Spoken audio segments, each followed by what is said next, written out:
오늘은 정말 행복한 연애를 하고 싶지만 지금 내 연애가 이대로 괜찮을까? 라고 생각하시는 분들, 혹은 이번에 내가 재회를 한다면 불행한 연애는 하고 싶지 않은 분들, 이런 분들을 위해서 이 중에서 하나라도 해당이 된다고 하면 이런 연애는 안 했으면 좋겠다 라는 부분을 연애상담회사 대표 상담사로서 이야기를 드리겠습니다. 우선은 상대분이 이런 사람인 경우는 거르세요 라는 말을 하려고 하고요. 이후에는 상대를 거르는 것도 중요한데 내가 잘하는 것도 중요하거든요. 연애라는 거는 결국은 손뼉도 부딪혀야지 소리가 나는 것처럼 저 사람도 좋은 사람이어야 하고 나도 좋은 사람이어야 하거든요.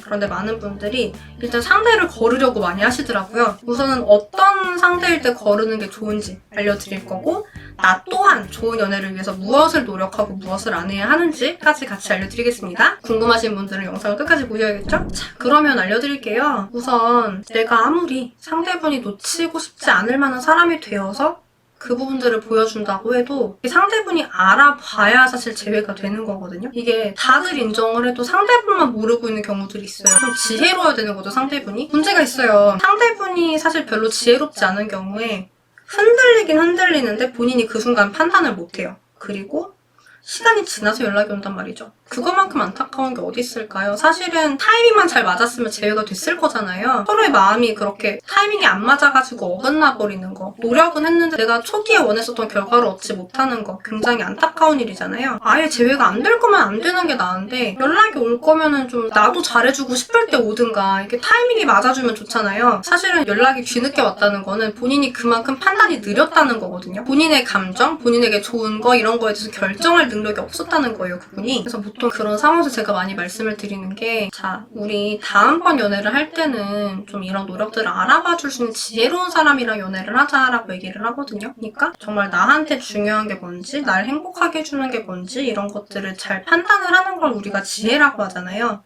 그래서 공부머리만 있는 분이랑 지혜가 있는 분이랑은 좀 달라요. 공부머리는 있는데 지혜롭진 않을 수도 있거든요. 그래서 상대가 지혜로운 사람이 아니라고 하면 사실 언제든 잘못된 결정을 할 수 있는 거거든요. 그 결정 때문에 내가 힘들 수도 있는 거고요. 그건 한번 봤으면 좋겠고, 또 하나, 소구점이 제대로 없는 분들은 거르셨으면 좋겠어요. 소구점이라고 하는 거는 간단히 말씀드리자고 하면은 성애자 정도도 굉장히 적당한 표현일 것 같은데, 상대분이 좀 사족을 못 쓰는 거, 혹은 막 환장하는 거, 혹은 본인 인생에 있어서 굉장히 중요하다고 생각을 하고 관련된 것들에 대해서 굉장히 지대한 관심을 보이는 거, 그런 것들은 소구점이라고 볼 수 있을 것 같아요. 예를 들어서 여러분들 고기성애자예요. 그러면은 진짜 고기성애자분들은 이별을 하고 상대랑 다시 재회할 생각이 없어서 상대가 고기 사줄게 그러면 나오기도 하거든요.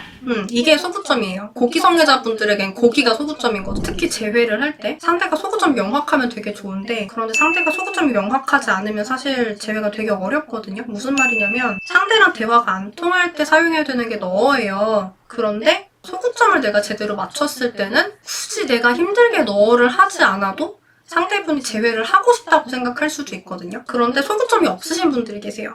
보통 이제 두 분류가 되는데, 첫 번째 분류는 내가 별다른 노력을 안 해도 나한테 필요한 모든 게 공급이 되는 분들, 내가 재력도 있고 집안도 화목하고 되게 가족 중심적인 분들, 이런 분들 같은 경우는 사실 본인에게 필요한 게 가족에게서 거의 모든 게 충족이 되기 때문에 연애를 안 해도 돼요. 연애를 하더라도 우리 가족에 좋은 사람이 들어와야지 내 욕심 때문에 연애를 하는 게 아닌 분들이 되게 많은데, 그럼 그런 경우에 헤어지면 진짜 끝이거든요. 재회하기가 진짜 어려워요. 안 헤어지는 게 답인데 재회 상담을 하다 보면 되게 어려운 사례들이 있거든요. 이런 사례들일 것 같으면 연애를 안 하는 게 어땠을까 싶은 부분들이 있어서 말씀드리는 거예요. 또 하나의 부류는 본인이 삶에서 기대하는 게 없는 분들이에요. 그냥 하루 벌어서 하루 먹고 살고, 본인이 더 나은 삶을 살고 싶다는 생각도 없고, 사람에 대한 기대도 없고, 연애에 대한 기대도 없고, 그런 분들한테는 연애도 사치거든요. 사치 부려서 연애를 한 거기 때문에 이별을 하고 나서 재회를 하겠다는 생각을 만들어주는 게 되게 어려워요. 그리고 연애가 사치인 사람들은 여러분이 잘못을 안 해도 연애가 사치기 때문에 헤어지기도 하거든요. 그래서 이런 분들이랑 웬만하면 안 만나시는 게 마음고생 덜 하시는 방법일 것 같아요. 그리고 정말 중요한 것 중에 하나가 뭐냐면은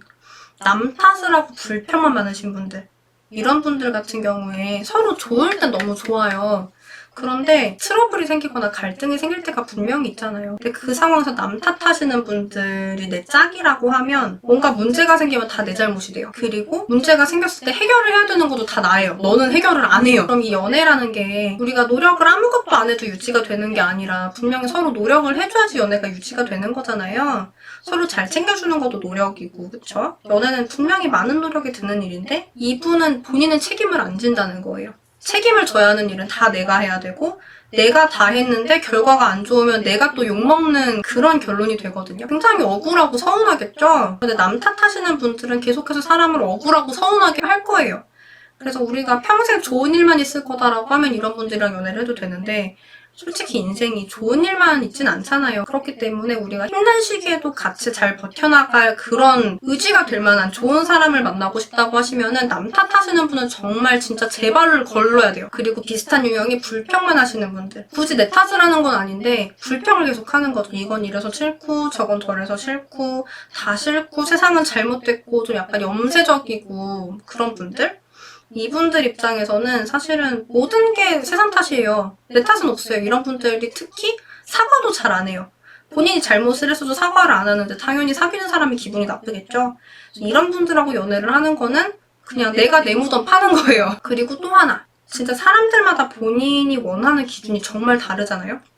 예를 들어서 저는 저를 재밌게 해주는 사람이어야 해요. 왜냐하면 솔직히 제가 봤을 때 얼굴도 변할 거고 돈이라는 것도 있다가도 없는 거고 없다가도 있는 거고 우리가 나이도 들 거고 그러면은 이 사람에게서 내가 봤던 장점들이 없어지는 거나 같은 상황이 언젠가 올 거라 생각하거든요. 결혼을 했을 때. 그러면 다 없어도 진짜 있어야 되는 게 뭐냐라고 생각했을 때 저는 꼭 있어야 되는 건 재미라고 생각을 해요.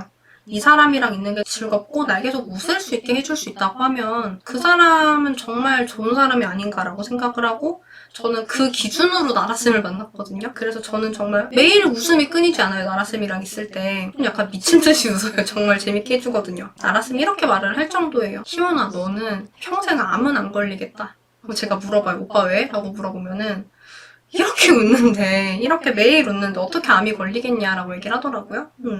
저도 굉장히 동의를 하는 바고 어쨌거나 저의 기준은 그런데 다른 분들은 또 기준들이 다를 거라 생각해요. 내가 봤을 때 타협할 수 없는 기준들이 분명히 있을 건데 그런 부분에 있어서 상대분이랑 나랑 너무 안 맞으면 이 관계는 결국 나를 행복하게 해줄 수 없거든요. 나한테 정말 중요한 부분이라고 얘기를 해줬고 좀 어떤 식으로 바뀌었으면 좋겠다라는 부분도 내가 대안까지 다 제시를 해줬어. 이런 식으로 했으면 좋겠다라는 거를.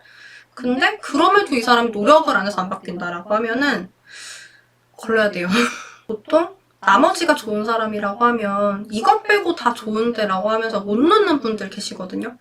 근데 그거 하나 안 맞아서 후회할 일이 생길 거예요. 그러니까 제발 걸러요. 차라리 다른 게 다 안 맞아도 그 중요한 거 하나 맞는 게 진짜 중요한 걸 수 있거든요. 물론 노력을 할 기회는 줘야죠. 이것 빼곤 정말 너무 좋은 사람이라고 하면 이거는 제발 고쳐달라라는 부분들을 좀 예쁘게 요구를 해야겠죠? 그리고 또 걸러야 되는 거는 나한테 가스라이팅 하는 사람. 사실 연애를 하다 보면은 상대의 마음에 들게 행동하려는 그런 행동들이 다 가스라이팅을 어떻게 보면 당한 거라고 볼 수 있어요. 이거는 제가 좀 더 자세히 다룬 영상이 있거든요. 위에 추천해드릴 테니까 한번 보시고 그래서 그런 가스라이팅적으로 굉장히 나에게 나쁜 사람 이런 분들은 거르시는 걸 추천을 드릴게요. 당연한 이야기지만 또 하나 좀 추천드리고 싶은 거는 이건 상담받으신 분들은 좀 많이 아시는 개념일 건데 아닌 분들은 모를 수도 있지만 설명을 드리자고 하면 안정성이 정말 낮으신 공포회피 분들에겐 정말 죄송하지만 거르셨으면 좋겠어요. 연애 자격에서는 총 5가지 애착 유형에 대해서 이야기를 드리고 있고 안정성이라는 개념에 대해서 이야기를 드리고 있는데 안정성이라는 거는 자존감으로 해석하셔도 무방해요. 그러니까 안정성이 낮은 공포회피라는 거는 5가지 애착 유형 중에서 자존감이 낮은 공포회피를 말씀드리는 거예요. 자존감이 높으면 상관없어요, 사실은.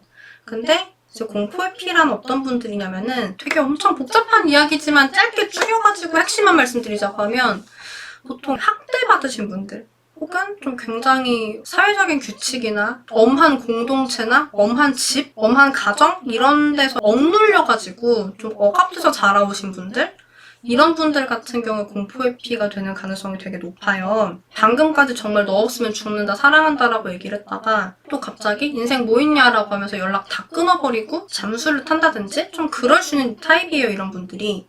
모든 공포회피가 그렇다고는 말씀 안 드렸어요. 그리고 만약에 본인이 공포회피라고 하시면은 필사적으로 자존감을 올리셔야 돼요. 그래야지 정말 상대분들에게 좋은 연인이 될 수 있거든요.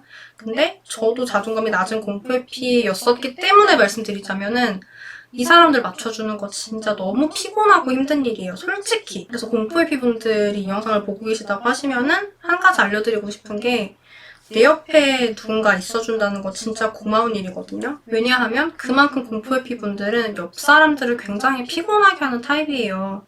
근데 내가 그렇게까지 피곤하게 함에도 불구하고 내 옆에 있어주니까 되게 고마운 거고, 그렇기 때문에 잘 하셔야 돼요. 내가 미처 알아차리지 못할 수도 있는 모든 상황에서 고통을 받고 계신 분들이 여러분들의 주변 분들일 거기 때문에 주변에 정말 잘하세요. 그래서 제가 이렇게 7가지의 유형에 해당이 된다면 상대를 걸러라 라고 얘기를 드렸어요. 그러면 지금부터는 만약에 상대가 좋은 사람이라도 내가 나쁜 사람으로 만드는 습관이 있을 수도 있거든요.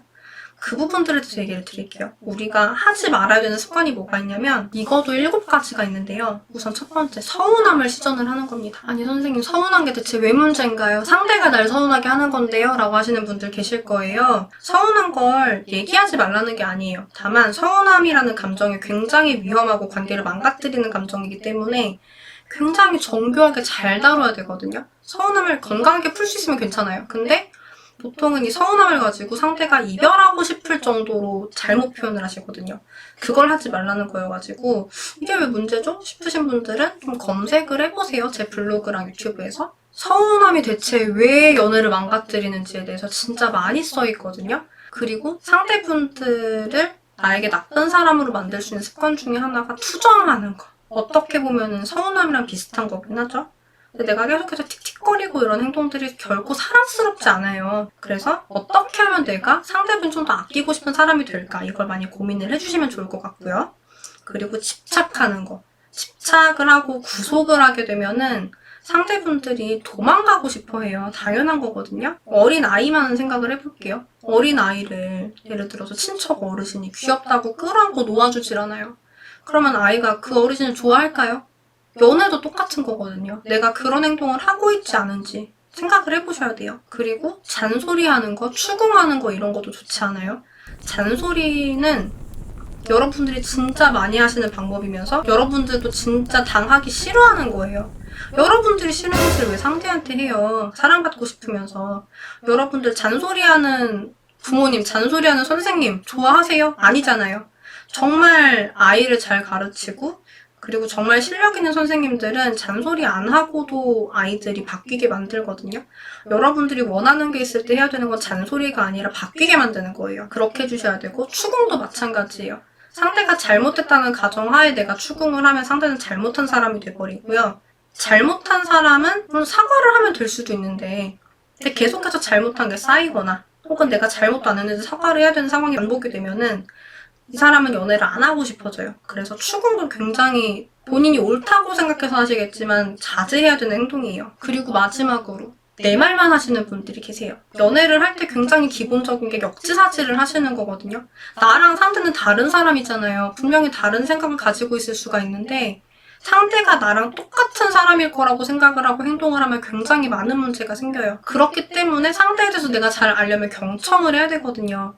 상대분은 어떤 사람인지, 어떤 걸 좋아하고 싫어하는지, 왜 이런 행동을 하고 왜 이런 판단을 하는지 내가 알아야 그분에게 맞게 연애를 할 텐데 그런 생각 없이 내가 원하는 것만 얘기하시는 분들이 계세요.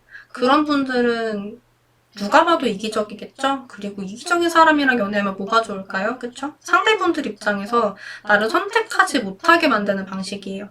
연애를 내 말만 할 것 같으면 왜 하시나요? 상대 말도 들어줘야지. 그쵸? 이런 것들은 피해주시면 좋을 것 같고요. 결론적으로 저는 여러분들이 진짜 행복했으면 좋겠어요. 오늘 말씀드린 것들 가지고 내 연애는 정말 어떠했나 생각을 한번 해보시면 좋겠고요. 그리고 안 맞는 연애를 계속해서 유지할 필요는 없다고 말씀드리고 싶어요. 재회도 마찬가지예요. 내가 그 사람이 정말 너무나 좋고 이 사람 아니면 안 될 것 같다는 생각이 들었다고 해도 진짜 너무나 안 맞는다고 하면 놓아주는 것도 방법이거든요. 다만 맞다 안 맞다의 기준을 정말 잘 잡으셔야 되는 게 내가 생각한 거랑 진짜 100% 일치하는 사람을 만나려고 하면은 사실 다 걸러야 될걸요?